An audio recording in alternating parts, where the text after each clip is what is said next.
नमस्कार दर्शकों, आप सभी का स्वागत है नवभारत न्यूज 24/7 में। और दर्शकों, मैं हूं आपके साथ अजयदीप सिंह बलवाल। जम्मू डिवीजन के अंदर ऐसे कई डिस्ट्रिक्ट्स हैं जहां पर लगातार मलेरिया या डेंगू की अगर बात करें तो उसके केसेस में बढ़ोतरी देखी गई। ऐसे में स्टेट मलेरियोलॉजिस्ट डिपार्टमेंट की तरफ से क्या कुछ कदम उठाए जा रहे हैं, और डीजे रैना साहब हमारे साथ बातचीत के लिए मौजूद है।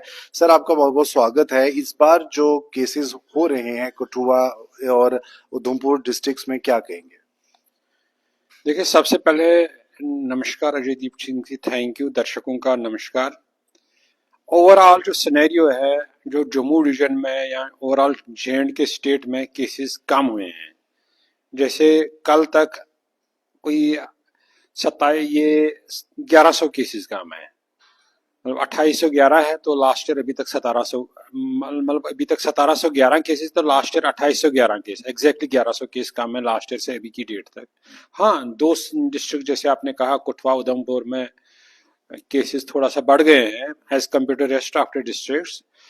उनमें हम जो मेजर्स, इनफैक्ट बाकी जगह भी मेजर्स हम सस्टेन कर रहे हैं, मेंटेन कर रहे हैं। जहां पर केसेस कम भी हैं उनमें भी, क्योंकि अक्टूबर में पीक आता है, तो हम बाकी जगह पे भी ये जो मेजर्स है, all the preventive measures and control measures हम कंटिन्यू कर रहे हैं। और इन दो डिस्ट्रिक्ट्स पर ज्यादा फोकस है। जो भी मेजर्स हैं, जैसे जहां पर भी पानी स्टैग्नेंट है, पानी जमा है, तो उसको खाली करने की कर रहे हैं। तो उसमें यहाँ बढ़ रहे हैं वो खड्डे वगैरह है, तो फॉगिंग हो रही है जहां जहां पर भी एडल्ट मॉस्किटो की ज्यादा डेंसिटी हो रही है। स्प्रेइंग हो रही है जहां पर हम खाली नहीं कर सकते पानी। अदर जो एंटी लार्वल मेजर्स हैं, गैम्बूजिया फिश डाली जा रही जहां जहां पर भी स्टैग्नेंट वाटर है।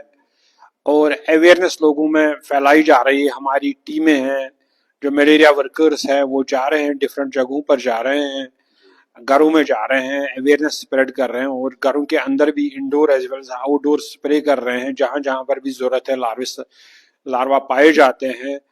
तो इसके अलावा मैं लोगों को भी कहूंगा कि वो भी अपनी लेवल पर पर्सनल प्रोटेक्शन में जम्मू के अंदर किस तरह की व्यवस्था है? फॉगिंग वगैरह यहाँ पर हो रही है बकायदा, और लोगों को अवेयर किया जा रहा है जम्मू सिटी में? जी बिल्कुल। जम्मू सिटी में अगर देखा जाए, जैसे मैंने जम्मू डिस्ट्रिक्ट की बात करें, अगर जम्मू डिस्ट्रिक्ट में लास्ट ईयर के कंपैरिजन में कोई ढाई गुना केसेस की कमी आई है। तो जो जम्मू म्यूनिसिपल कॉर्पोरेशन एरिया, जिसमें जम्मू सिटी भी पड़ती है, तो उसमें 3 गुना कमी आई केसेस, 1/3 केसेस हैं इस साल। मतलब काफी पिछली साल से सिनेरियो बेटर है, even despite the floods. Floods के बाद हम एक्सपेक्ट कर रहे थे ज्यादा होंगे लास्ट ईयर, लेकिन उल्टा कम हुए हैं लास्ट ईयर के कंपैरिजन में। कोई 3 गुना case Jammu municipal corporation area में। इसका यही रीजन है कि टाइमली एक्शन डिपार्टमेंट की तरफ से हुई है, timely action Jammu municipal corporation की तरफ से हुई है, टाइमली एक्शन गवर्नमेंट और बाकी जो अदर सेक्टर्स हैं उनसे टाइमली एक्शन हुई। जैसे मक क्लियरेंस हुई है, जहां पर भी पानी जमा हुआ इमीडिएटली फ्लड्स के बाद उसको क्लियर किया गया है। फॉगिंग की गई, post flood immediate intensive fogging की है, विद इन 10 days पूरा सिटी कवर किया गया। फिर स्प्रेइंग, जहां जहां पर भी मक क्लियरेंस और पानी खाली किया गया, स्प्रेइंग की गई हमारे विभाग से, हमारे वर्कर्स के द्वारा। गैम्बूजिया फिश डाली गई जहां जहां पर नहीं पानी क्लियर हो सकता था, बिकॉज ये लार्विसाइडल लार्वे को खाती है। और इसके अलावा लोगों में अवेयरनेस फैलाई गई, जैसे print media, social electronic media, इन सभी माध्यमों से। जैसे मैं आपसे बात कर रहा हूँ अभी, और स्कूल्स कॉलेजेस वगैरह में भी school health team, mobile teams जो है, उन्होंने भी अवेयरनेस फैलाने में हमारी मदद करी। हाँ जी। तो सर, इसके अलावा अस्पतालों में किस तरह का आपकी तरफ से तैयारी रहती है अगर कोई केसेस अचानक बढ़ते हैं इमरजेंसी या अन्य वार्ड्स के अंदर?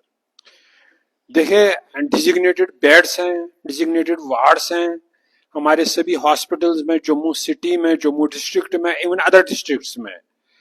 और एक हेल्पलाइन होती है, 104 हेल्पलाइन है, जहां पर जो भी कंसर्न है वो एड्रेस किए जाते हैं। डिस्ट्रिक्ट लेवल पर भी ऐसी हेल्पलाइंस होती हैं। और एडुकेट टेस्ट किट्स अवेलेबल है, एडिकेट लैब रिएजेंट अवेलेबल है, लैब्स फुली फंक्शनल है, हमारे इक्विपमेंट फुली फंक्शनल है। इंसेक्टिसाइड जो फॉगिंग के लिए स्प्रेइंग के लिए काम, वो भी एडिकेट क्वांटिटी में हमारे पास अवेलेबल है। और ये सारी तैयारियां, ये प्रिपेयर्डनेस मेजर्स हमारी तरफ से इन प्लेस है। जी, इसके अलावा सर आप क्या देखते हैं कि हर साल केसेस जो है वो कम होने का दावा होता है, लेकिन फिर भी कहीं ना कहीं केसेस में बढ़ोतरी होती है। तो क्या शहरों के मुकाबले गांव में भी इसी तरह की अवेयरनेस की जरूरत है, या ज्यादातर केसेस शहरों से आते हैं या गांव से?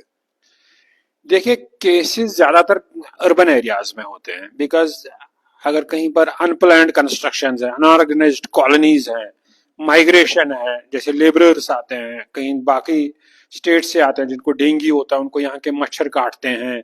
तो अर्बनाइजेशन, रैपिड अर्बनाइजेशन है, गांव से लोग नौकरियों की तलाश में यहाँ बाकी कारणों से सिटीज में आते हैं, इसलिए अर्बन एरियाज में ज्यादा चांस रहता है। हाँ, लेकिन रूरल एरियाज में भी है, ऐसा नहीं है कि रूरल एरियाज में नहीं हो बेशक कम केस आते हैं, लेकिन रूरल एरियाज में भी मच्छर है, डेंगू का वायरस वहां पर भी है, और वहां पर भी डेंगू का वायरस पर अपनी डिजीज फैला सकता है।